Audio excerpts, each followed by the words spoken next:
Firmerebbe per un pareggio?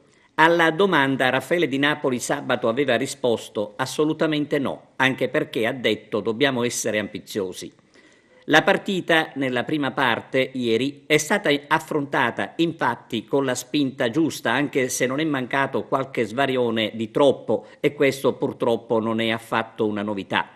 Importante però non avere preso gol e di questo bisogna assolutamente essere grati a Pasquale Pane, ieri in formissima. Un ottimo portiere lo hanno definito a Sportub, un grande portiere, aggiungiamo noi che lo conosciamo meglio, un portiere che sa fare il suo mestiere. Ieri a Melfi c'era proprio bisogno di avere tra i pali uno come lui. A proposito di Sportub, c'è da registrare le lamentele di tantissimi agrigentini che hanno seguito la diretta dopo aver pagato il relativo costo. A suscitare la reazione degli ascoltatori è stata la cronaca a senso unico da parte del cronista della web TV che ha gridato al rigore per 2 volte, criticando l'arbitro per non essere intervenuto, ma nulla il cronista ha detto quando De Angelis del Melfi è stato graziato dallo stesso arbitro dopo che il giocatore lo aveva mandato a quel paese per avere fischiato una punizione sacrosanta. Ma veniamo al calcio giocato. L'Acragas ieri ha conquistato un pareggio che mai come adesso è oro.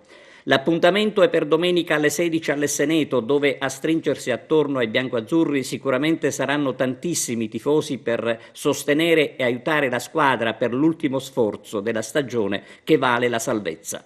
Intanto c'è da dire che ieri il primo cambio è stato deciso dal mister di Napoli quasi a metà del secondo tempo e che Klaric, l'uomo tanto atteso in settimana, è entrato in partita all'82esimo, cioè a 8 minuti dalla fine.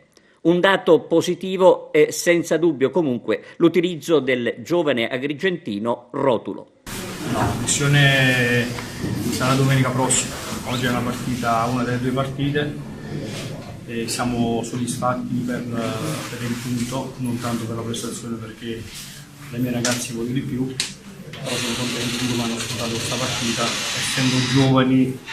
Io penso che l'emozione ha fatto di loro la padrona, però hanno lottato e abbiamo ottenuto un punto importante. Cosa è mancato oggi all'Acragas? È mancato forse più continuità su come avevamo preparato la partita, perché quelle palle che noi abbiamo avuto per alcune giocate ci sono riuscite bene e abbiamo messo anche in difficoltà l'avversario. Dovevamo essere un po' più concreti e decisi nella fase difensiva, però è un buon pareggio contro un avversario secondo me molto forte. Ecco, come preparerete il ritorno adesso? Il ritorno adesso col pullman.